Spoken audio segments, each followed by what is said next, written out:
Hey guys, welcome back to a I think it's a visual horror kind of game. Invite me in. Not 100% sure what I'm thinking. Read content warnings, continue without warnings. This is a horror game demo that contains content made to induce fear. It is not recommended for those easily disturbed. If needed, please read the content warnings before continuing. This game contains Yandere behavior, stalking, manipulation, harassment and violent tendencies, self-harm, blood, violence, suggestive themes, sudden tone shifts, and other material made to induce fear. If you are sensitive to any of these materials, please reconsider playing. Do you know I have your name? I have to know your name. We're just gonna put Des in here. Des.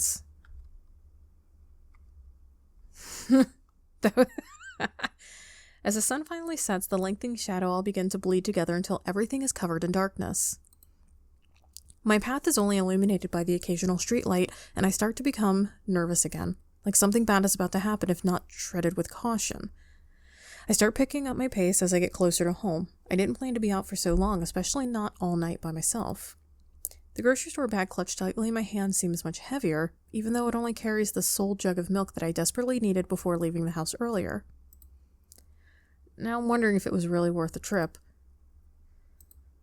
Turning the corner just leads to another dark road. I debate whether I should slow down to prevent tripping or just break out into a run here and now. But it's just a couple more blocks, then I'll be back at home. For some reason nagging at the back of my mind, that didn't feel like an appealing solution either.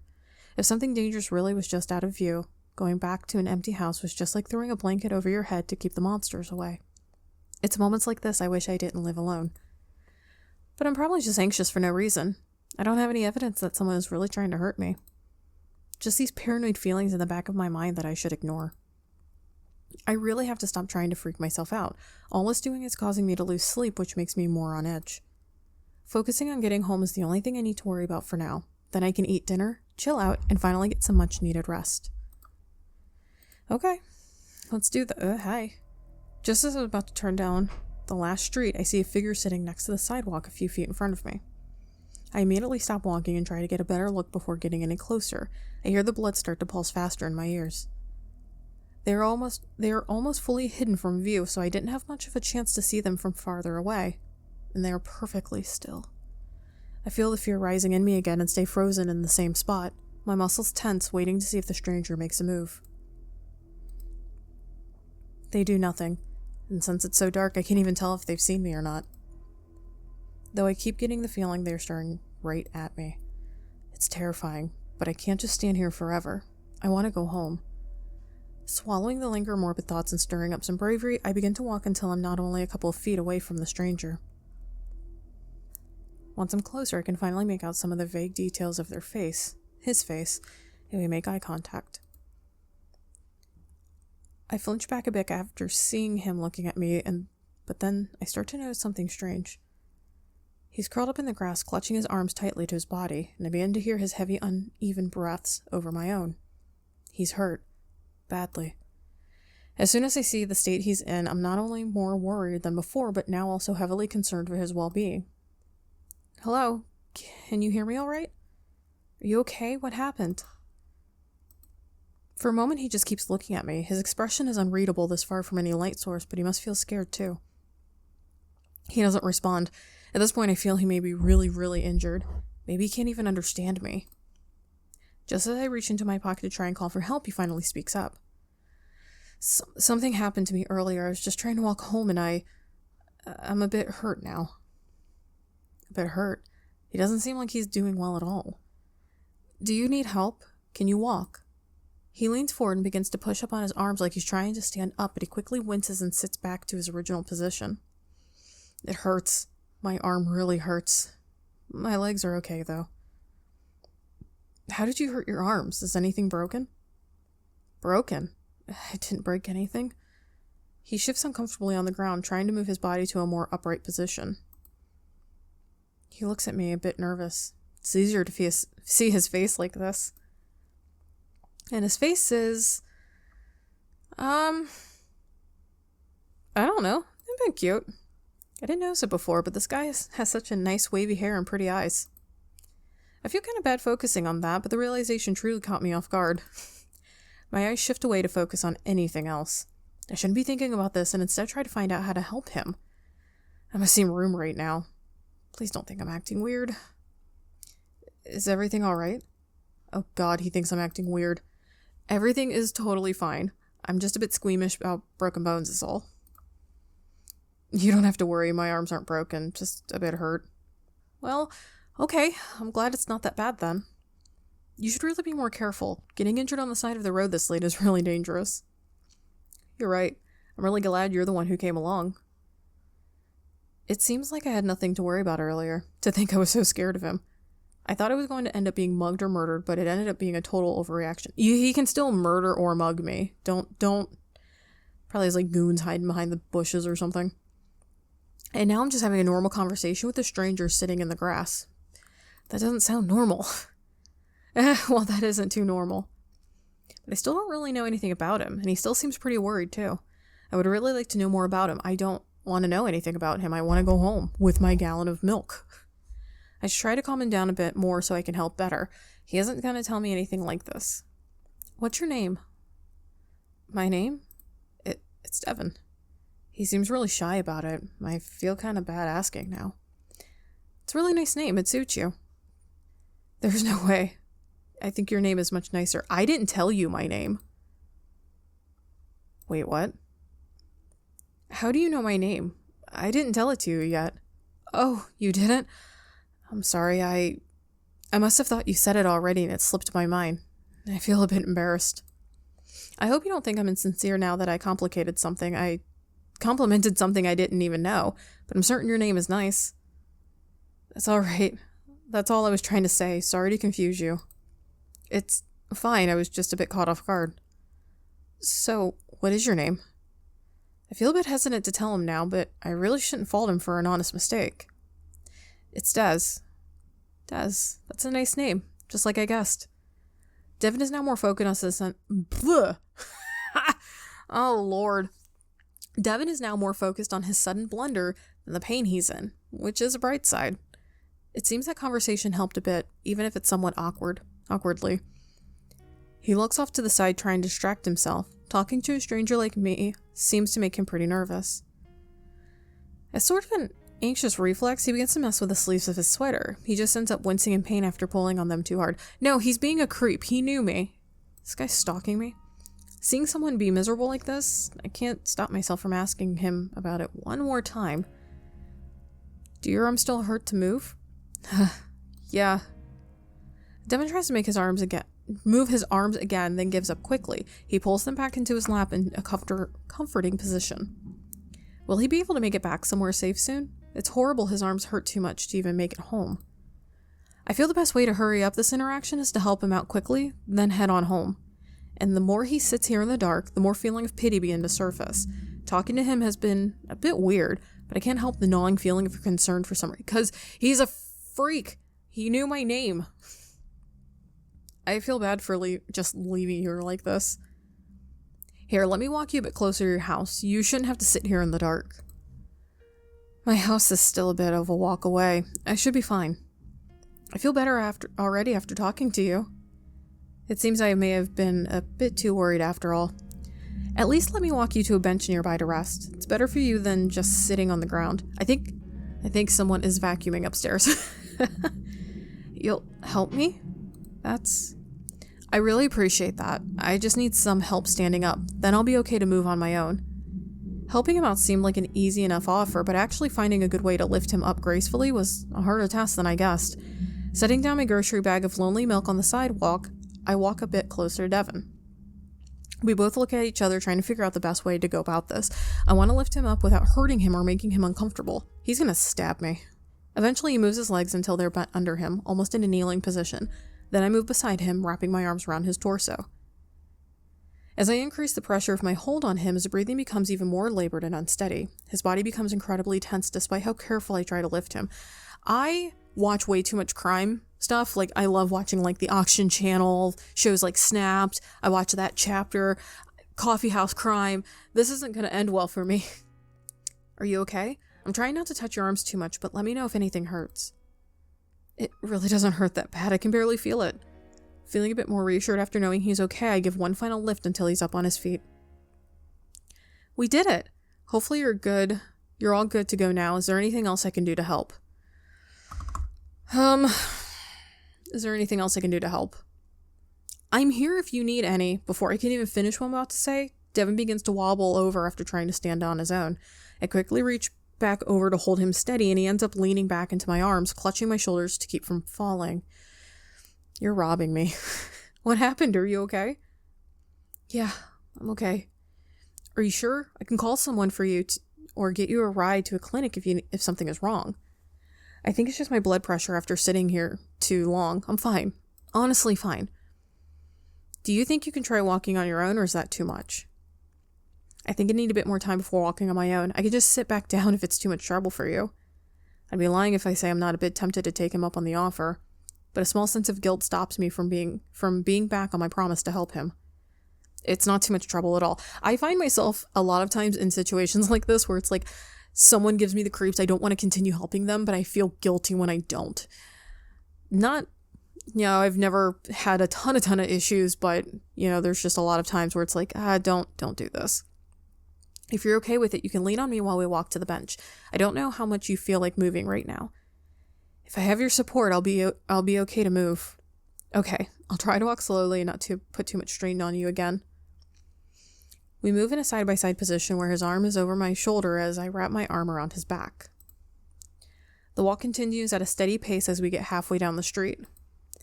I feel Devon's breathing as he pushes against me for stability. It seems to still be quick and heavy. His body also feels cold and damp. Just how long has he been out here by himself? Is he really okay? I look over to glance at Devon's face, which is completely pale with a small smile creeping onto his lips. The image is almost frightening with the state he's in. Like he doesn't even know how bad his condition is. No, like he doesn't even care. Hi. Oh. He notices me staring, and his unreadable gaze meets mine in an instant. If he can read every thought and intention running through my mind. Suddenly, his eyes soften as his grin turns more friendly, but the off-putting paleness is still there. You really are too kind to me, even helping me walk. For a second, I feel I can't move. I can hardly breathe while looking at him directly. As I said, no trouble. I have to force myself to turn away from him and continue to focus on walking. But I can still feel him right next to me as my heart hammers faster in my chest, and I pray he doesn't notice. Maybe I'm just imagining it. Maybe it's because we've met in such a weird situation, but he looks at me differently than anyone else I've ever met. Don't fall in love with him. And I wonder if it's really such a bad thing. Here we go. I strengthen my resolve and begin to push forward again.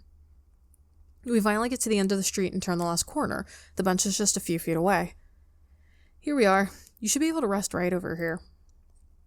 I gently pull him over until he's able to safely sit down on his own. He seems a bit shaken up still, but he's much better off on a clean bench near a streetlight than on the ground in the dark. Thank you for taking me all the way here. It was so considerate of you. Even though Devon says that, he doesn't look relieved at all. I feel a bit guilty ending it like this, but just how much more can I really do? Hell, he didn't even want me to do this much. I'm glad I could help. I really hope you feel better soon. It was nice to meet you, Devon. Just as I'm about to walk away, his hand suddenly grabs mine. I immediately turn around and hold his hand in my own while trying to be gentle with his arms. What did you need? Did you change your mind about calling for some help or going to the doctor? I don't want to have you suffer alone, so I don't mind waiting here with you. That's not what I was expecting, but I also didn't want to just pull my arm and go, let me go. Devon looks up at me with wide eyes like he wasn't expecting this at all. As I begin to sit down on the bench next to him, he finally pulls his hand away and stops me. No, I didn't change my mind.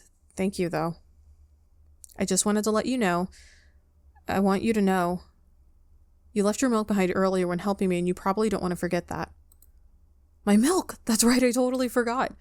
I guess I got so distracted helping you, I almost didn't remember to go back for it. Thanks for reminding me, Devon. What would I have done without you? He quickly becomes flustered again and shakes his head a bit. Didn't you say I'm the reason you got distracted in the first place? Maybe so, but it wasn't like you did that on purpose, so I'd still say you're pretty helpful. Devon looks off to the side a bit embarrassed. I'm gonna go grab my milk now. but let me know if you need anything else. I'll have to walk back up there. I'll have to walk back by here to get home anyway, so I'll see you in a minute. Yeah, I'll see you in a minute then. I give a small wave and start to jog towards the corner we just came from. I make a turn and begin walking back down the previous road to where I left my milk. I really am glad that Devon said something because I would have felt so ridiculous once I got home. It was the only reason I came out here and went through this wild evening after all. It only takes me a few seconds to find the lonely bag sitting on the sidewalk. The time makes me realize just how slow we were walking before.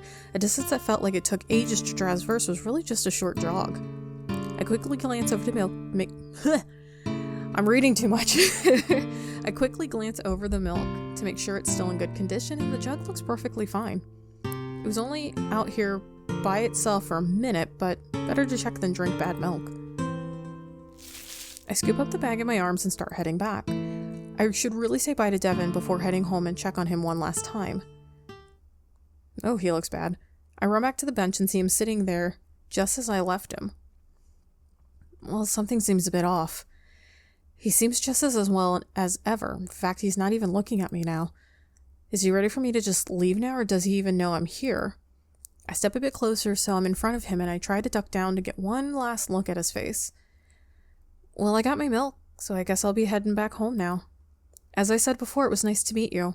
Get home safe, alright? Just as I'm about to leave, I finally notice the dark stain forming all over his sleeve and onto the rest of his clothes. Earlier they were small enough that they could have been mistaken for shadow, especially in the dim light, but now it seems much more obvious. Is that blood? Now it's impossible to ignore it. The panic hit me like an anvil as I feel my heart drop. I look down at the arm I had used to help support his body when we walked over here. There was a smudge of crimson streaked across my hand that I didn't see earlier. He was bleeding. He was bleeding so much. It didn't seem possible. How did I not notice how bad it was?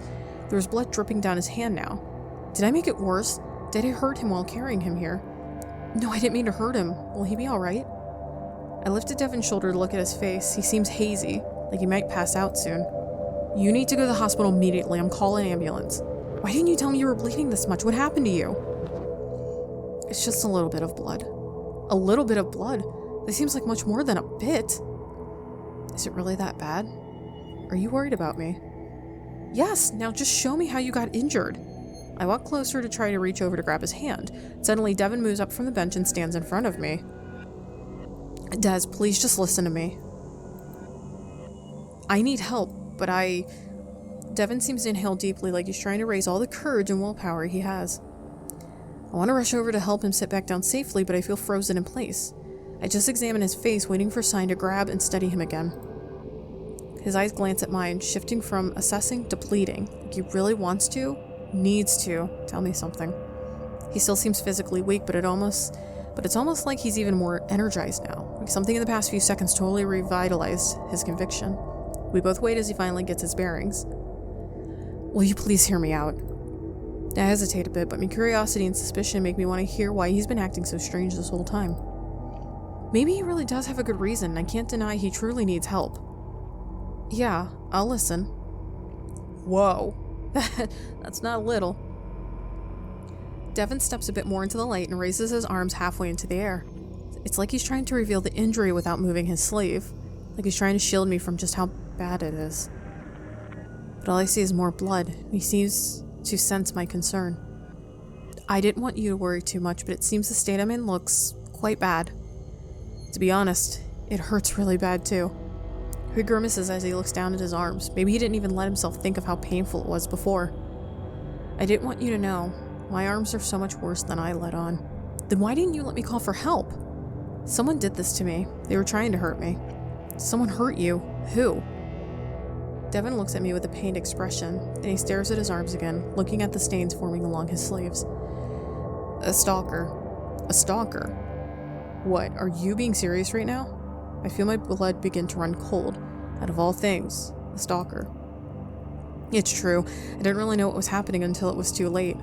Next thing I know, I'm on the side of the street and bleeding. What kind of stalker do you have? My arms hurt so much, but I couldn't move. I was afraid I was going to be found again and killed. But then you found me instead, and I felt safe. I hope you understand, but I really can't go to the hospital like this.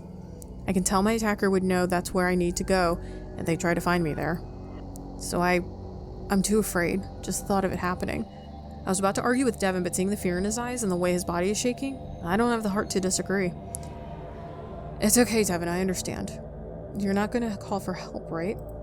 No, not if you don't want me to, but why can't we call the police? You might be in real danger. Police? I really don't think that's a good idea. It makes me too nervous. Plus, I don't even think they would take me seriously after not believing me before. Looking at the blood continuing to drip from his hand, I feel it's hard not to take Devon seriously at this moment. But if he feels so certain about it, I shouldn't doubt him about this either.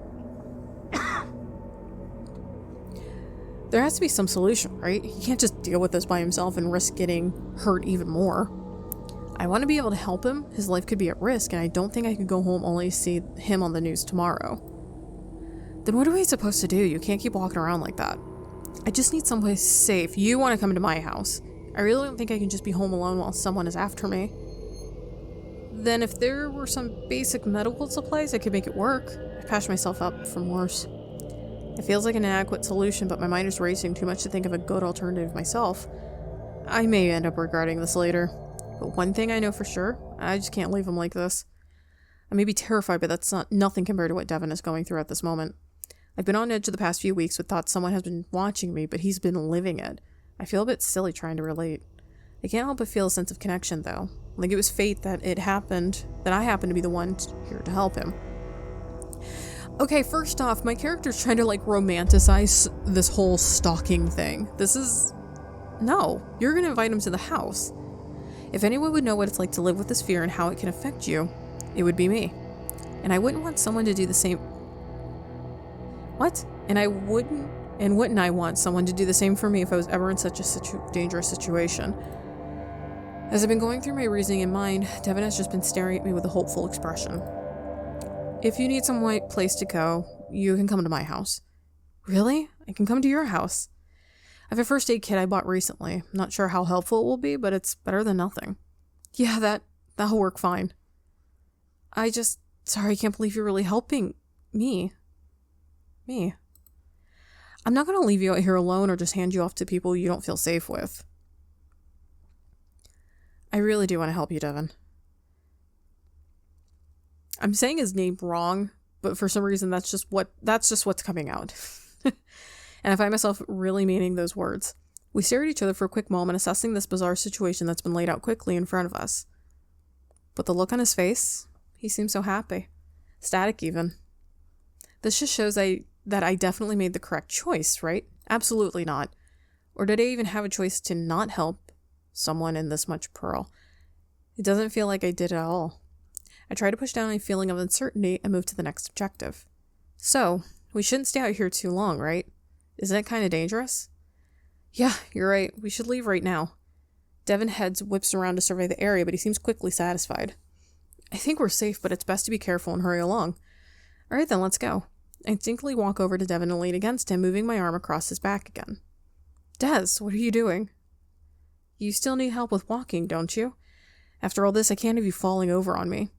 Of course! Sorry, I nearly forgot, and it surprised me. You're a trap. I can't help but smile at how flustered he still gets at this point, even with how horrible his night has gone. No. Even though we just met, he seems to enjoy being around me. I'm happy to think I can make what must have been one of his worst days ever a bit brighter. This is not like a lost dog. He moves against my arms and we begin to walk closer again. Maybe it's from doing it before, but it feels easier this time.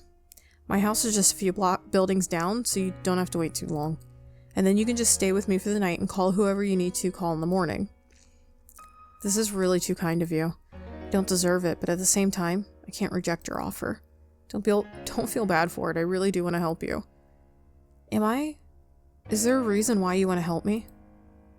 Or are you just the type of person who would help anyone? His face looks a bit upset when he says this. Does he think I have weird motives? I'm not really sure. I just think if I were in your shoes, I'd want someone to look out for me like this. I bet there's someone who would do anything for you. Oof, this is getting weird. I just had to save really quick. The strange compliment makes my heart thump quickly in my chest. I try to ignore it, but it's soon all I hear. Makes me feel a bit happy in some way, and I get flustered myself. To distract myself from the noise in my own head, I look out into the darkness trying to search for any stalking figures. I make sure we aren't being followed and there doesn't seem to be another soul in sight. For the past few weeks, I've constantly been seeing moving shadows and feeling eyes on the back of my head, but for the first time in a while, I don't feel anything at all. I feel safer. Yeah, because the dude that's been stalking you and eyes on the back of your head is currently being carried by you. And as I finally see the front of my house in view, I think the rest of this wild night is going to actually be okay. You've reached the end of the demo. Thank you, Des, for playing Invite Me In. Continue the game and see how the rest of the night unfolds later this year. The hearts above give a clue to the path you were headed on. Oh. Okay. Different. Definitely different. And I do know on the itch.io page for this game, the heart colors, it did show like there was a chart. I'm gonna have to look up the chart and see what it was. I probably just totally forgot what hearts I got. I should have taken a picture, but that is who I am. But that was Invite Me In. I think that the dude I'm helping is my stalker. So, of course, I think he set a trap of himself. I think he probably harmed himself. And that was how he kind of got me to feel the sympathy for him. In real life, would I have done this? I have not a singular clue. I'm not exactly sure how I feel about that, but thank you so much for listening me blunder over my words. I really do like this style of gaming. I do like the story aspects, but sometimes when there's a ton to read, I do start tripping over myself. So my apologies there. But thank you so much for joining me on this little adventure. If you guys want to see other like endings or see what other combinations would have done, let me know. I'm doing it again. I know that this is the demo. If you guys would want to see the full game played on this channel, just let me know if you were interested in that. If not, no biggie. I'm following as much as I can what you guys would like to see. But if you're a returning sub, thank you so much for coming back. It's always a pleasure, and I really do appreciate your support. If you are new to my channel and just happen to stop by, thank you so much for hanging out. I appreciate you being here. Why don't you sub to the channel? I'd love to see you again and hang out. As always, leave comments down below. Give this video a thumbs up if you like it. It helps me figure out what you guys would like to see in the future. And until next time, guys, please take care of yourselves. Know I love you, and I'll see you all in the next video. Bye.